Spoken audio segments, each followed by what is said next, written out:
listening public, to the members of the media, welcome to this afternoon's post-Cabinet press conference. We have just concluded our weekly Cabinet meeting, and I have present with me here this afternoon Senator the Honourable Paula Gopie Scoon, our Minister of Trade and Industries, who will kick off this afternoon's press conference. Thank you very much.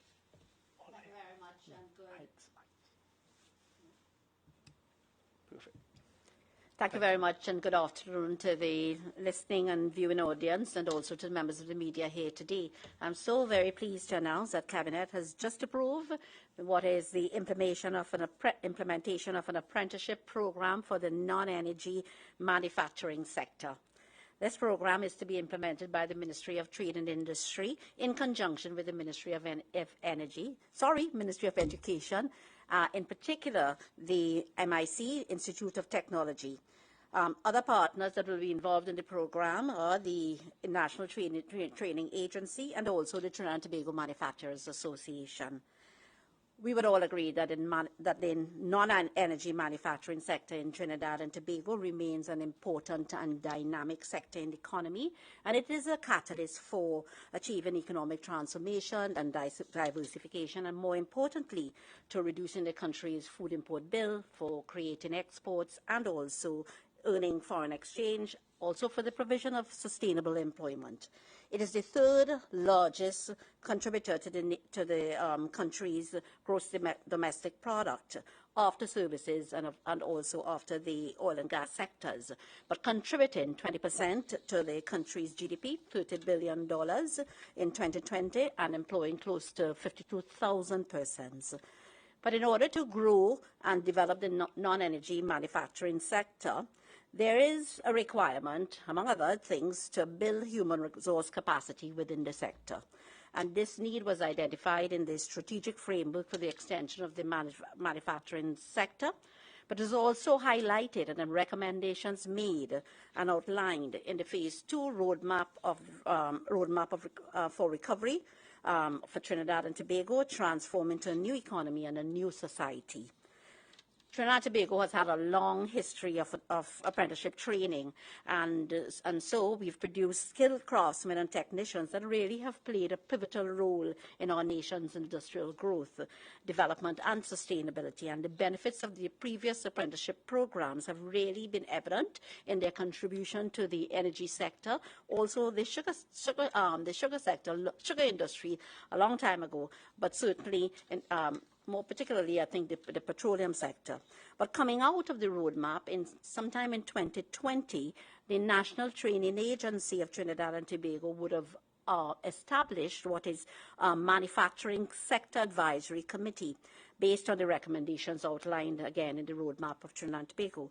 And in February 2021, a working subcommittee from the larger SAC was formed, comprising key stakeholders from the private and public sectors, including the Ministry of Trade and Industry, the Ministry of Education, the Trinidad and Tobago Manufacturers Association, of course including the NTA and of course also MIC.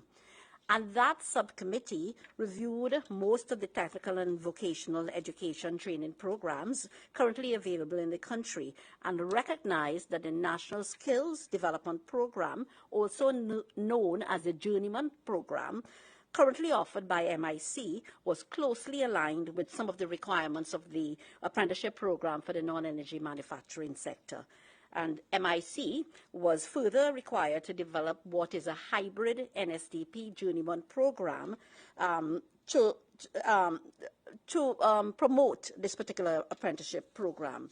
And the output of the various stakeholders involved in this exercise was the development of this apprenticeship program for the manufacturing sector.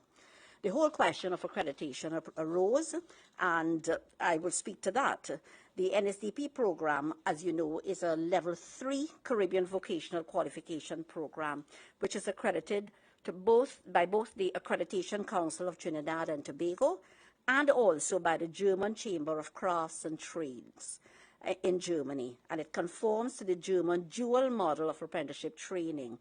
And both of these accreditations are now to be passed on to this new program.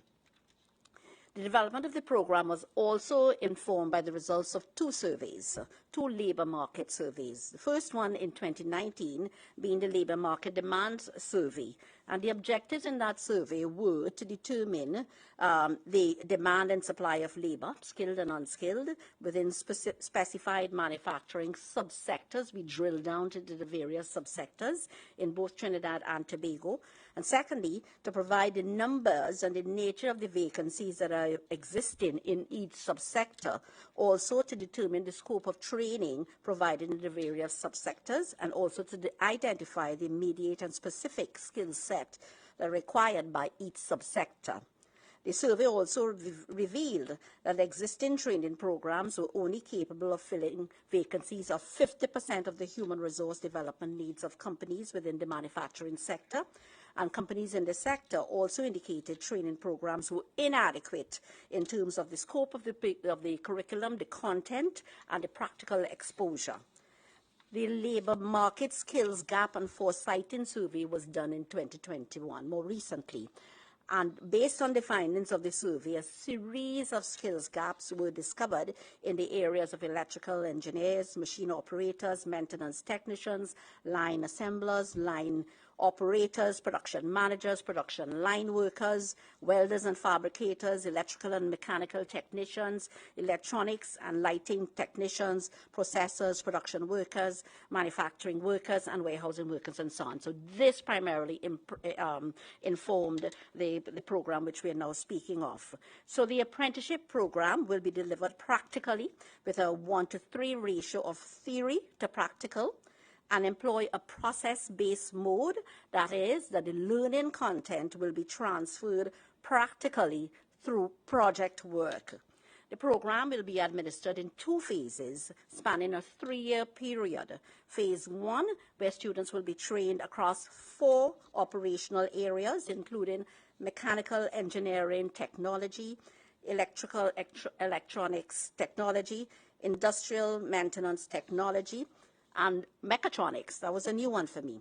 So that training will be done in-house at one of MIC's training centers on a full-time basis. In years 2 and 3, which would be the phase 2 of the project, the trainees will be required to choose one of the 4 disciplines for specialization, which I spoke to you about. Trainees will be placed into on-the-job training at an industry partner site and be exposed to the practical, real-world application of the knowledge and practical skills they gained during their first year. So they will spend 4 days a week in the practical scenario in industry, and 1 day per week at the MIC Training Center. So that's in the 2nd and 3rd years, in the 2nd phase. And of course, they will continue to receive their in-house training in their specialized area to complement their on-the-job training. And when I speak about industry partners, I want to say that there are about 120 manufacturers that are already aligned with MIC.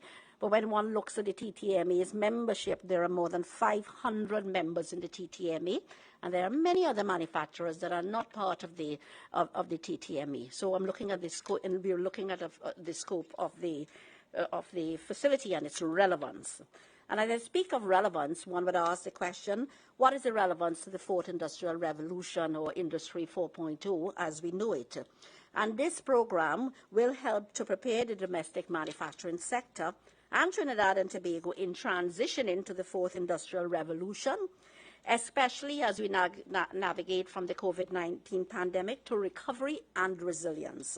And transitioning to Industry 4.0 requires a transformation of our approach to doing business and the adoption and use of more sophisticated technology, machinery, and equipment. And that's why I speak of the mechatronics.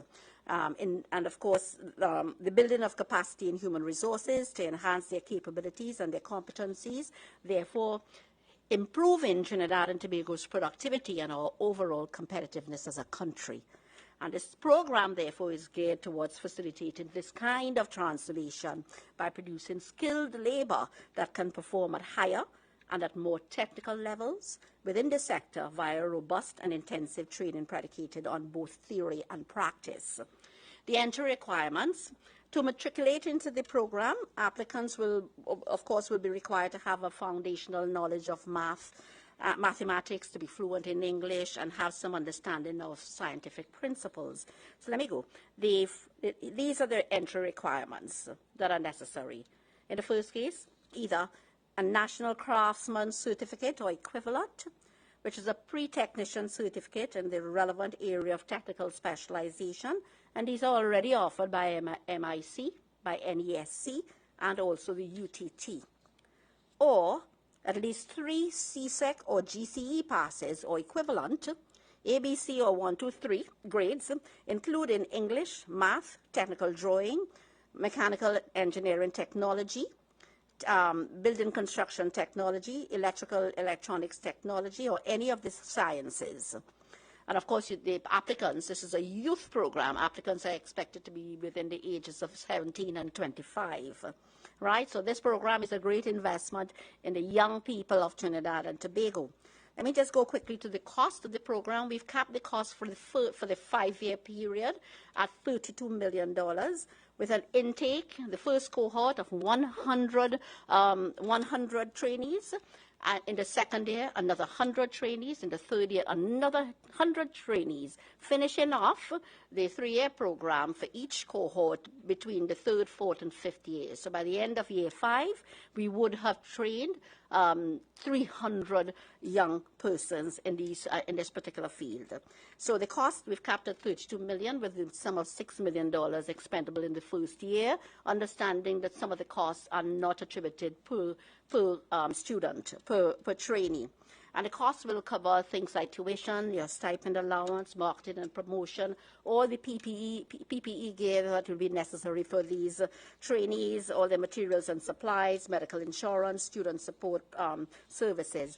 There is a stipend, and this makes it a little bit different to the existing journeyman program, in that the stipend is $3,000 per month, and it is going to start from the first month of activity. It's full time. And why we did this in particular is to ensure that persons are able to cover their minimal cost of living. I'm talking about at least their transport to work or to training, and of course the training, and then of course also their food, etc., etc. But it also means that if there are persons at the entry level in a manufacturing organization, they too can be encouraged still to leave their job at the entry level and come into the training program, and then migrate back into the actual work study program. Nobody's going to leave their place of employment in the manufacturing sector or whatever job they're doing. And this is why we thought that we had to encourage them with this stipend from day one. And we think that the $3,000 is a good place to start. There's significant support by the private sector, by the Trinidad and Tobago Manufacturers Association. We've had many meetings on this, and they are going to be assisting the MIC, yes, with the recruitment and of course the whole question of coordination between the industrial partners, and of course the placement of graduates into jobs after. We expect to launch this program and we've been very ambitious, in about a month. And at most, I would say 6 weeks to 2 months. There will be continual monitoring and evaluation of this program to ensure that it's working. There will be a full assessment, ongoing assessment of the program with all of the various partners. And let me say that I wish to thank my colleague, Minister of Education, who has been integral to this process. Also to thank MIC and NTA and the technical officers of the ministry, etc. This program, again, very, very, very important when we're talking about global inflation. The cure to global inflation is production, not just production of food, but production of non-food items, again, to help build the economy, build our exports, etc. And therefore, this program remains fundamental to the growth in our economy as well. Again, there are significant gaps when we look at the entire manufacturing ecosystem. There are gaps that must be closed. It is government's job to do the policy formulation, and of course for the private sector to get going with filling all of these gaps. And you've recognized that we've been doing that so that we can really continue to increase our export levels. When I look at the export levels for the non-energy sector, it's pleasing to see that we've crossed the pre-COVID lowered figures, and that we're now back at 2019 by, we are now at 13.36 billion out of a total export level, energy and non-energy sector, 48 billion. We're now at 13.36 billion, which is 12% from January to December 2020 and 2% from our 2019 figures.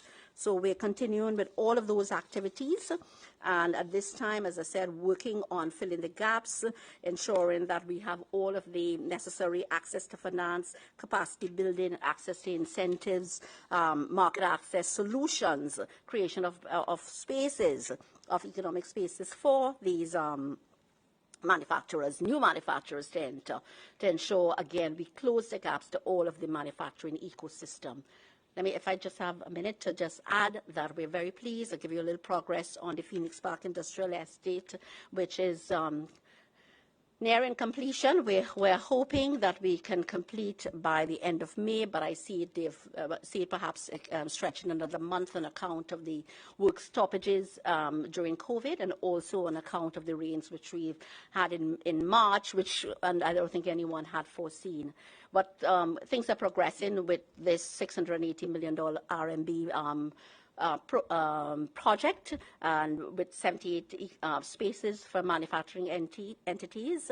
The InvestCT and ETech are working feverishly to fill the parks. We have several Chinese tenants who, well, I won't call them tenants quite yet. We've made letters of offers to them. There is a luggage manufacturing firm, and there is also sanitary napkins manufacturing firm.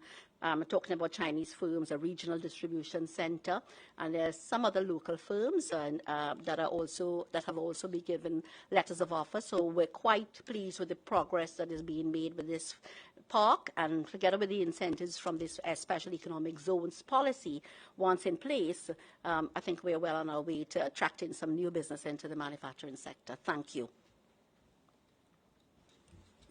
Thank you very much.